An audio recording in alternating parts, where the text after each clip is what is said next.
नमस्कार, आप देख रहे हैं वीआईपी न्यूज और मैं हूं आपके साथ दीपिका राजपूत। छत्तीसगढ़ से जुड़ी तमाम छोटी और बड़ी खबरों से हम आपको रूबरू कराएंगे। तो चलिए शुरुआत करते हैं खबरों की। हिमाचल प्रदेश में विधानसभा चुनाव होने हैं। विधानसभा चुनाव के लिए छत्तीसगढ़ के मुख्यमंत्री भूपेश बघेल को हिमाचल के सीनियर ऑब्जर्वर बनाया गया है। मुख्यमंत्री हाल ही में हिमाचल दौरे से वापस लौटे हैं। वहां वे घोषणा पत्र समिति की बैठक में भी शामिल हुए थे। सीएम की वापसी के बाद प्रदेश के राजनीतिक गलियारों में बयानबाजी का दौर शुरू हो गया है। मुख्यमंत्री के ऑब्जर्वर बनाए जाने और छत्तीसगढ़ मॉडल को लेकर बीजेपी ने तंज कसा है। प्रदेश में मॉडल को लोगों ने अस्वीकार किया है। वहां भी करेंगे सीएम, जहां भी गए हैं खाली हाथ लौटे हैं। वहीं कांग्रेस का ये कहना है कि हिमाचल की आबो हवा कांग्रेस के पक्ष में है। हालांकि अब दोनों के दावों के बीच जनता किसका साथ देती है, यह देखना होगा।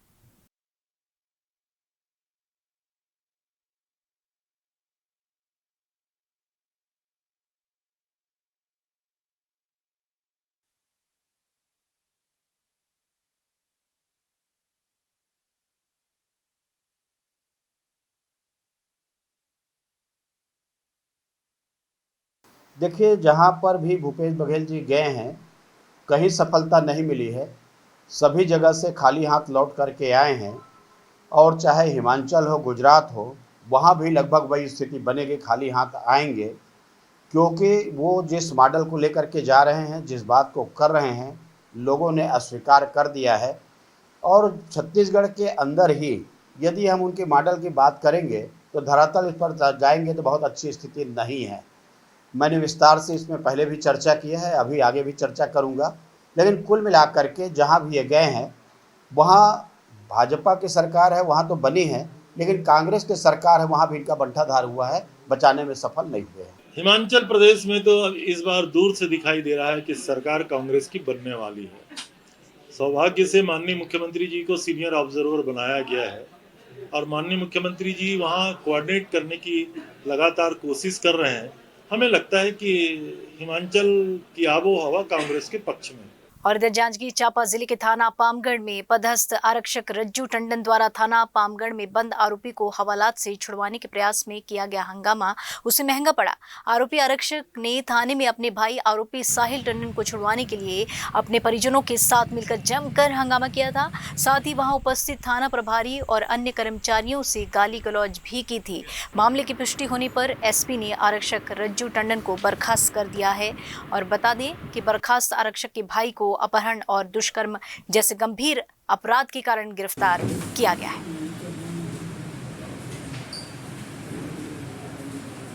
थाना पामगढ़ में दिनांक 4/8/2022 को थाना के एक अपराध जिसमें 363, 366, 376 भादवी तथा 4/6 पॉक्सो एक्ट के तहत मामला था। उसमें एक आरोपी साहिल टंडन को पुलिस सुरक्षा में हवालात में रखा गया था।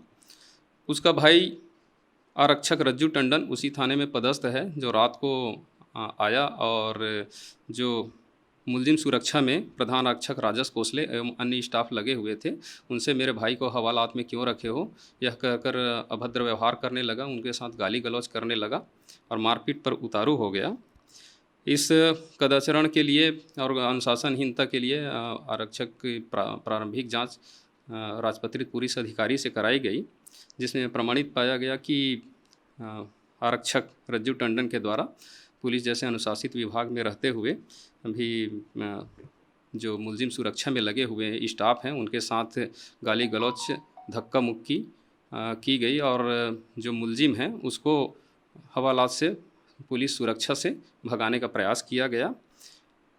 साथ ही उसके द्वारा घोर अनुशासनहीनता तथा गंभीर कदाचरण को प्रदर्शित करना पाया गया, जिस पर से उसको सेवा से पदच्युत किया गया है। बढ़ेंगे आगे खबरों में। कोरबा के सीतामढ़ी से होकर बहने वाली हसदेव बाई तट नहर का पानी लोगों के घरों में भरने से अफरा तफरी मच गई है। नहर का तटबंध सुबह लगभग 6 बजे फूट गया। नहर के तटबंध का निचला हिस्सा फूटने के कारण काफी तेज प्रवाह से पानी आसपास की बस्तियों में भरने लगा। जिस वक्त यह घटना हुई, लोग अपने घरों में चैन की नींद सो रहे थे, तभी एकाएक पानी भरने से हड़कंप मच गया।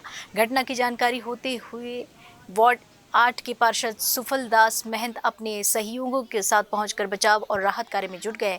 पार्षद का आरोप यह है कि सिंचाई विभाग के लोग नहर की मरम्मत नहीं करते, जिसके कारण तटबंध टूटा है और लोगों को परेशानी उठानी पड़ी है।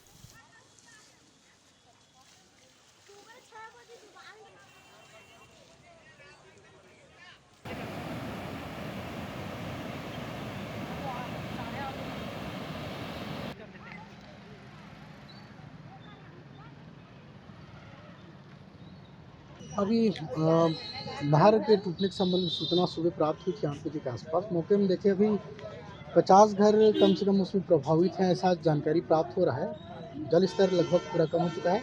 1-2 घरों में ही अभी पानी भरा हुआ है 1 फीट का, वो संभवतः अभी उतर गया होगा। सर, घरों में पानी भरने का कारण क्या है? क्या टूटा है तटबंध या सुंदर सा पानी भर रहा है? कारण क्या वो है? नहर का जो बेस रहता है नीचे का, वो टूट गया है और उसके चलते नाला में पूरा पानी निकल जा रहा है, तो नहर के बस बेस टूटा है उसमें। जी, तो सर पानी जो बंद करने का आदेश आप लोगों ने दिया था, क्या बंद हो गया नहर में? हाँ, बंद हो गया है।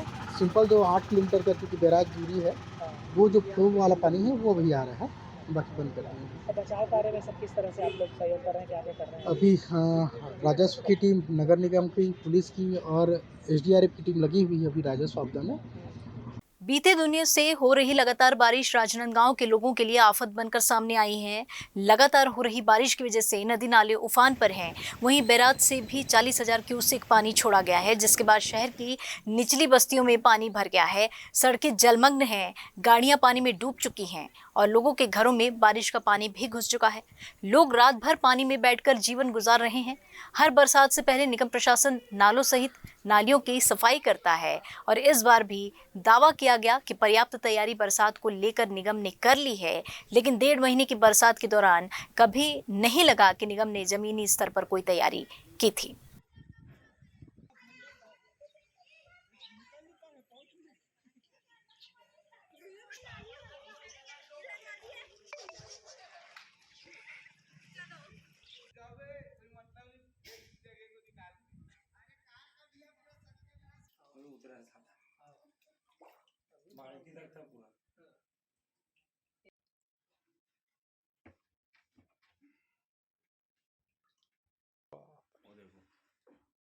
ताजा ताजा दिख रहा है ये वाला भाग, ये पूरा यहाँ तक।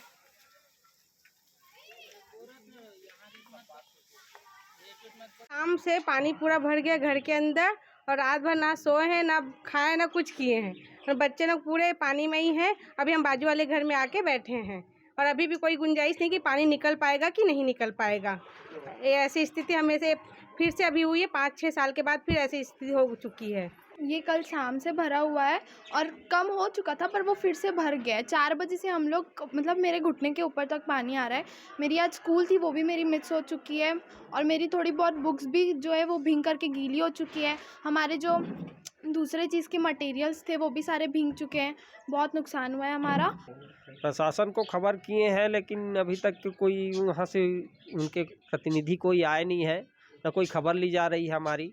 बच्चे लोग स्कूल नहीं गए हैं, स्कूल की गाड़ी भी आई थी तो वहाँ तक जाने का जरिया ही नहीं था, साधन नहीं था। पानी इतना भरा हुआ है, पूरा रोड पूरा पानी से भरा हुआ है, जगह इतना पानी है, हमारे घुटने तक के घरों में पानी है। और ये स्थिति हमारे 7-8 साल पहले और हुई थी ऐसी स्थिति। इसमें हम प्रशासन को एक बार और अवगत करा चुके थे। उस समय सांसद मधुसूदन यादव जी थे और कलेक्टर उनके साथ में आए थे अशोक अग्रवाल जी। उन्होंने हमारी इस समस्या को सुना और निराकरण करने के लिए हमें आश्वासन दिया था, लेकिन उसका आज तक के कुछ नहीं हुआ।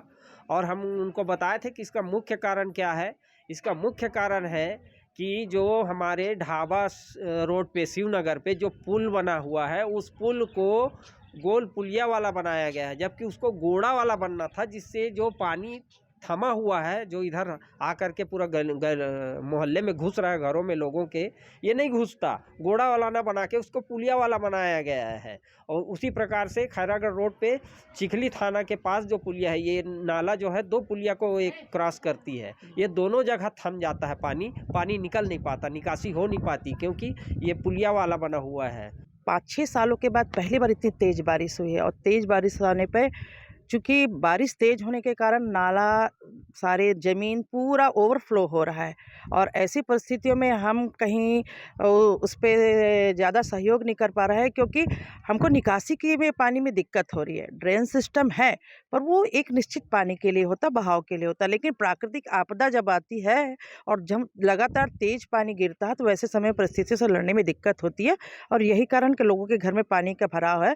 लेकिन कल रात से मैं कल दोपहर से 2 बजे के बाद से लगातार घूम रही हूँ, और मेरा प्रयास है कि लोगों को जितनी हो सके राहत दे सके। और इधर अखिल भारतीय ग्रामीण डाक सेवक कर्मचारी संघ के बैनर तले बड़ी संख्या में डाक कर्मी विभिन्न मांगों को लेकर पोस्ट ऑफिस चौक स्थित डाकघर के सामने हड़ताल पर बैठे हुए हैं। 50 से अधिक डाक कर्मचारी 1 दिवसीय हड़ताल पर हैं।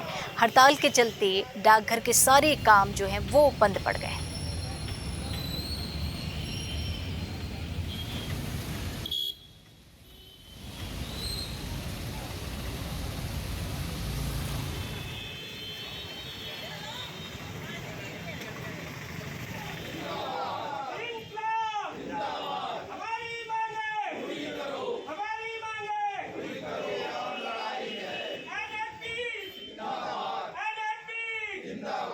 अब पूरे कर्मचारी करीब यहाँ पे जो है 50 का स्टाफ है, सभी लोग हड़ताल में है। पूरा डाकघर का पूरा कार्य जो है पूर्ण रूप से बंद है ना। पुरानी पेंशन बहाल करने के लिए है, और विभाग का जो सरकार द्वारा निजीकरण किया जा रहा है, तो उसके विरोध स्वरूप जो है 1 दिन का जो है अपना राष्ट्रीय स्तर की जो मांग थी उसको देखते हुए जो है हड़ताल रखी गई है।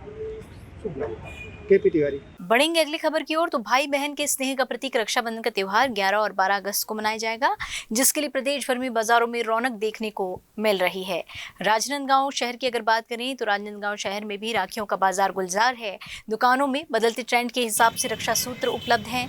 भाइयों की कलाई में बांधने के लिए रेशम की डोर के स्थान पर अब ब्रांडेड राखियां आ गई हैं। बदलते दौर में अब हल्के और महंगी राखियों की मांग ज़्यादा है। बाजार में इन दिनों काफ़ी सारी राखी हैं। मौली धागा, गोल्डन, सिल्वर, क्रिस्टल, स्टोन, चंदन, रुद्राक्ष राखियाँ उपलब्ध हैं। वहीं बच्चों के लिए कार्टून वाली राखियाँ, लड्डू, गोपाल बाल, गणेश, हनुमान, छोटा भीम, डोरेमोन, स्पाइडरमैन, सुपरमैन जैसे पात्रों वाली राखियाँ भी लुभा रही हैं।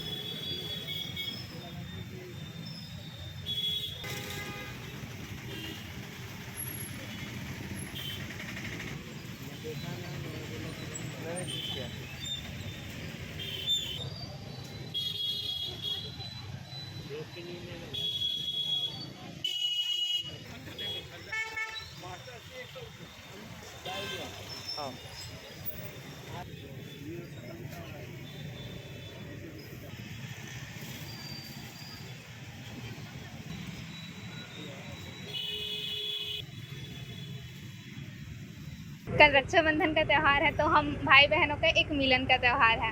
एक तरह से जो है रक्षाबंधन का नाम ऐसा है कि रक्षा मतलब जो रक्षा करने वाले भाई होते हैं वो लोग हम लोग का रक्षा करते हैं, तो हम उसको राखी बांधकर अपनी रक्षा करने के लिए उनको बनाते हैं। ये एक पवित्र त्यौहार है। हम लोग दूर से रहते हैं, तो अपना त्यौहार मनाने के लिए भाई बहनों का घर साइड भी जाते हैं और प्यार बढ़ता है। इससे एक साथ मिलकर हमको बहुत खुशी मिलती है। रक्षाबंधन कितना बड़ा अच्छा त्यौहार है बहनों के लिए। जैसे भाई लोग बाहर रहते हैं आर्मी वगैरह में, तो हम लोग उसके लिए शॉपिंग करते हैं, क्या बोलते हैं, पोस्टमैन के द्वारा भिजवाते हैं। इससे हम लोग की भाई बहन की जो प्यार है वो पता चलता है कि कैसे हम लोग भाई लोग के लिए राखी खरीद रहे हैं। मार्केट तो अभी 2 रोज से बारिश है, पर अगर आज खुल जाए मौसम तो बढ़िया रहेगा, उम्मीद करते हैं आज। और रह गई सवाल व्यापार का, तो हर साल 2-4 दिन का ही व्यापार है। तो रक्षाबंधन का त्यौहार कैसी राखी ज़्यादा डिमांड है?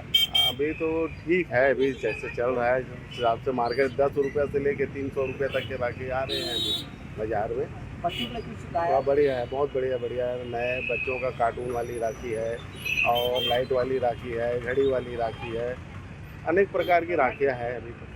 और इधर इमाम हुसैन और उनके 72 साथियों की शहादत पर मनाए जाने वाले गम के पर्व मुहर्रम पर मंगलवार को ताजिया मातमी जुलूस निकाला गया और मुहर्रम पर्व पूरे अकीदत के साथ मनाया गया। 10वीं मुहर्रम को सरगुजा के इमाम बाड़ा से दुल्ला बाबा की सवारी के साथ ताजिया मुहर्रम जुलूस निकाली गई, जहां लोगों के द्वारा विभिन्न स्थानों पर शरबत पानी व लंगर का इंतजाम भी किया गया था। यह जुलूस लखनपुर के विभिन्न मार्गों से होते हुए लखनपुर गढ़ पहुंचा। वहीं सूरजपुर में जुलूस में तलवार, जंजीर व लाठी से कई तरह के हैरत अंगेज करतब के साथ अमन चैन के लिए दुआ भी मांगी गई।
की विशेषता है कि हम लोग इसमें 10 दिन त्यौहार मनाते हैं इमाम हुसैन शहादत में, जिसमें सभी करबला के मैदान में 72 शोहदा ने शहादत दी, जिसमें इस्लाम को बचाया है, उनके लिए हम लोग त्यौहार मनाते हैं। और उसमें इमाम हुसैन रज़ियल्लाहु ताला ने, जिसने गलत के हाथ में हाथ नहीं दिया, सर कटा दी भले, लेकिन गलत के हाथ न देने की वजह से हम उसका त्यौहार मनाते हैं।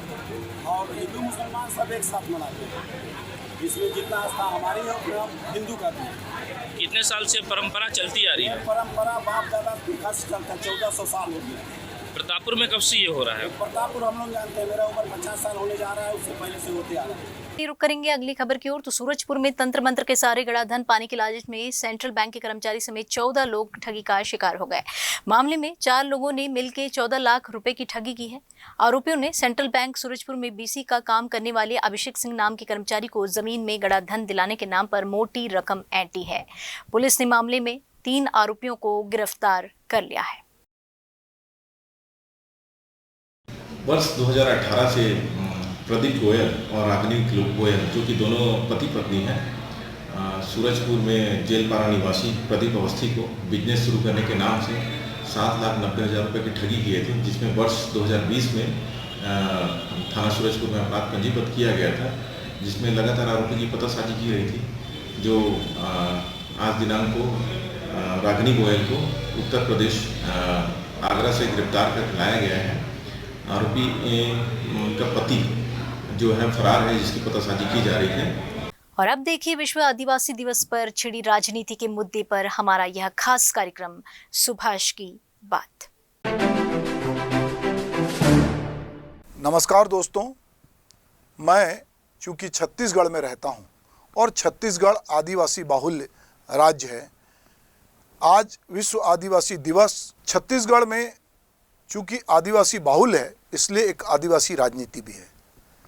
छत्तीसगढ़ की भाजपा के जो नए प्रदेश अध्यक्ष बने हैं वो गैर आदिवासी हैं और इसके पहले आदिवासी थे, तो इसको लेकर भी सोशल मीडिया पर एक वार चल रहा है। मुख्यमंत्री भूपेश बघेल कहते हैं कि आदिवासी दिवस के दिन गैर आदिवासी को भाजपा का अध्यक्ष बनाना दरअसल भाजपा की आदिवासी विरोधी नीति है। वहीं भाजपा की तरफ से पूर्व मुख्यमंत्री रमन सिंह कमान संभालते हैं और कहते हैं कि हमने देश के सर्वोच्च पद पर एक आदिवासी महिला को बिठाया है और हम आदिवासियों के जितने बड़े हित चिंतक हैं, तो कांग्रेस हम पे झूठे आरोप लगाती है। इन सब के बीच विनोद कुमार शुक्ल, जो हमारे अपने शहर रायपुर के हैं और देश के बड़े कवि हैं, मुझे उनकी कुछ कविताएं हैं जो आदिवासी जनजीवन को लेकर उन्होंने लिखी, वो याद आती हैं। तो पहली कविता है, शहर से सोचता हूँ कि जंगल क्या मेरी सोच से भी कट रहा है। जंगल में जंगल नहीं होंगे तो कहाँ होंगे। शहर की सड़कों के किनारे के पेड़ में होंगे, रात को सड़क के पेड़ों के नीचे रात को सड़क के पेड़ों के नीचे सोते हुए आदिवासी परिवार के सपने में एक सल्फी का पेड़ और बस्तर की मैना आती है, पर नींद में स्वप्न देखते उनकी आंखें फूट गई हैं। परिवार का एक बूढ़ा है, वह अब भी देख सुन लेता है, पर स्वप्न देखते हुए आज स्वप्न की एक सूखी टहनी से उसकी आंख फूट गई है। एक दूसरी कविता है, जंगल के दिन भर के सन्नाटे में महुआ टपकने की आवाज आती है और शाम को हर टप के साथ एक तारा अधिक दिखने लगता है। जैसे आकाश में तारा टपका है, फिर आकाश भर जाता है, जैसे जंगल भर जाता है। आदिवासी लड़की लड़के स्त्रीजन अपनी टोकनी लेकर महुआ बिनने दिन निकलते ही उजाले के साथ साथ जंगल में फैल जाते हैं। तो हम बात कर रहे हैं उस आदिवासी छत्तीसगढ़ की, जहां पर आदिवासी नेतृत्व या कहें कि जो हमारे राज्य का नेतृत्व था उसको उभारने की, और उसके लिए क्या क्या किस किस तरह से प्रयास हुए, हम उस दिशा में आज अपनी बात कहना चाहते हैं। हम एक आदिवासी विमर्श की और एक उस राज्य के विमर्श की बात करना चाहते हैं जहां पर बहुत सारे लोग हाशिए में थे। वैसे तो हमारा इतिहास आदिवासी नेतृत्व के प्रति उतना उदार नहीं रहा जितना इस समाज का योगदान है, उसे उस तरह भी इतिहासकारों ने रेखांकित नहीं किया। अगर हम अविभाजित मध्य प्रदेश के पूर्व मुख्यमंत्री अर्जुन सिंह की बात करें तो उन्होंने इतिहास के हाशिए पर गए कुछ महानायकों को समाज के सामने लाने की बहुत ईमानदार कोशिश की, और इस कोशिश की बदौलत ही शहीद वीर नारायण सिंह के बलिदान के बारे में और बेहतर तरीके से हमें पता लगा। उन्होंने ऐसे कई नायकों को सामने लाने की कोशिश की। छत्तीसगढ़ राज्य बनने के बाद जिस तरह उम्मीद थी कि यहाँ के स्थानीय जन नायकों को सम्मान मिलेगा और उनके बारे में आम लोग जान पाएंगे, लेकिन इस दिशा में कोई खास पहल राज्य बनने के बाद की जो सरकारें थी उन्होंने नहीं किया। अब इस बीड़ा को वर्तमान में जो मुख्यमंत्री हैं भूपेश बघेल, उनकी सरकार ने उठाया है। छत्तीसगढ़ में 200 से अधिक आदिवासी स्वतंत्रता संग्राम सेनानियों की पहचान की गई है और उनके बारे में अब नए सिरे से खोजबीन हो रही है। छत्तीसगढ़ में आज करीब 1 करोड़ के आसपास आदिवासी आबादी निवास करती है। यहाँ निवास करने वाली प्रमुख जनजातियों में गोंड, माड़िया, मुरिया, दोरला, उरांव, कंवर, बीजवार, बैगा, हलबा आदि शामिल हैं। आदिवासी समाज जहाँ अपनी परंपरा और संस्कृति के प्रति बहुत करीब है, वहीं प्रदेश के विकास में भी बहुत अहम भूमिका निभा रहा है। प्रदेश की जो 90 विधानसभा सीटें हैं उनमें 34 और 11 लोकसभा में से 4 अनुसूचित जनजाति वर्ग के लिए आरक्षित है। इससे अंदाज़ा लगाया जा सकता है कि इस छत्तीसगढ़ प्रदेश की दशा और दिशा तय करने में इस समाज का कितना महत्वपूर्ण रोल है। विश्व आदिवासी दिवस के बहाने हम उन महानायकों को नमन करते हैं जिन्होंने अपनी अगुवाई में बेहद कम संसाधन से बड़ी विपदा से टकरा गए। वे जल जंगल ज़मीन की बात हो या फिर आदिवासी अस्मिता की बात हो। हमारे देश को अंग्रेजी हुकूमत से आज़ाद हुए आज 75 साल हो रहे हैं। हम अमृत महोत्सव मना रहे हैं। इस मौके पे हम उन महापुरुषों को ज़रूर याद करते हैं जिनका नाम इतिहास के पन्नों में दर्ज है। साथ ही कोशिश करते हैं कि उन शख्सियत के बारे में भी जानने की जिनको इतिहास के पन्नों में उस तरह जगह नहीं मिली जिसके वह हकदार थे। छत्तीसगढ़ एक आदिवासी बाहुल्य राज्य है। आज़ादी की लड़ाई के साथ ही किसी भी अत्याचार के खिलाफ यहाँ के आदिवासी लामबंद हुए और बहुत सारे आदिवासी जननायकों ने इसमें बढ़ चढ़ के हिस्सा लिया। इसमें भूमिया राजा गेन सिंह, वीर नारायण सिंह, गुंडाधरू, इनके नाम प्रमुख हैं। बस्तर में कुशासन के खिलाफ आदिवासी समाज ने बहुत पहले से ही संगठित विद्रोह किया। इसमें 1774 में हुए हलबा विद्रोह को पहला जन आंदोलन माना जाता है। करीब 5 साल तक चले इस विद्रोह ने आदिवासी समाज को एकजुट किया और आगे भी अत्याचार अनीति के खिलाफ इन्हें आवाज़ उठाने के लिए ये आंदोलन प्रेरणा स्रोत बना। हालांकि अंग्रेज़ों और मराठों की संयुक्त सेना ने कई बार निर्दोषों की हत्या करते हुए इस आंदोलन को बहुत बेरहमी से ख़त्म कराया। इसी तरह अगर हम बात करते हैं 1824 में हुए परलकोट विद्रोह की, जो याद करना जरूरी है। परलकोट के जमींदार गेन सिंह की अगुवाई में हुए इस आंदोलन ने अंग्रेज़ों को एहसास दिला दिया था कि बस्तर पर किसी विदेशी ताकत द्वारा शासन करना इतना आसान नहीं है जितना वो समझ रहे थे। फिर 1857 की क्रांति से पहले पूर्वी छत्तीसगढ़ और उड़ीसा के राजा और जमींदारों द्वारा अंग्रेजों के खिलाफ छेड़े गए आंदोलन, जिसमें कई आदिवासी महानायकों ने एकजुट होकर ब्रिटिश हुकूमत के खिलाफ हल्ला बोला था और अपनी प्रजा की रक्षा की थी और अंग्रेजों के खिलाफ युद्ध का ऐलान किया था। ऐसे बहुत सारे सूरवीर हैं जिनको याद करना बहुत जरूरी है। अगर हम बात करें 1910 में हुए चमत्कारिक नेतृत्व क्षमता वाले गुंडा ध्रुव की अगुवाई में हुए भूमकाल के आंदोलन की, तो एक बार इस भूभाग से अंग्रेजी शासन की चूल्हे हिलाकर उन्होंने रख दी थी।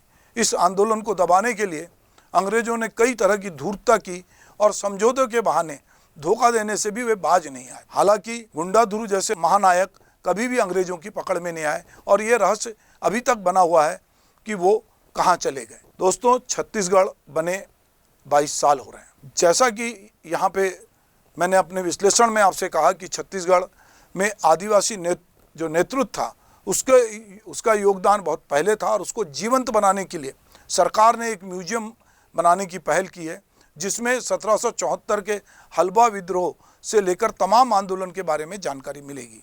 मुझे लगता है कि ये जो म्यूजियम बनेगा और जिस तरह की पहल 200 हमारे महानायकों को खोजने की हुई है, ये पहल एक सार्थक पहल है।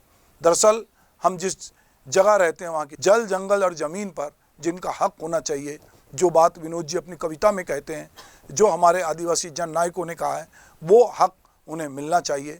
जंगल अभी भी आदिवासियों का है, ज़मीन आदिवासियों की है और उस पर उनका अधिकार है।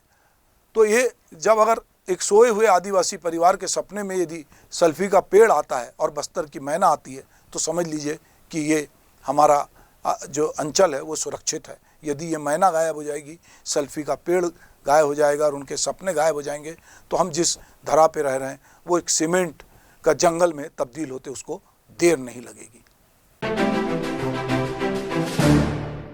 फिलहाल इस बुलेटिन में इतना ही। आप देखते रहिए VIP न्यूज़, बने रहिए हमारे साथ। नमस्कार।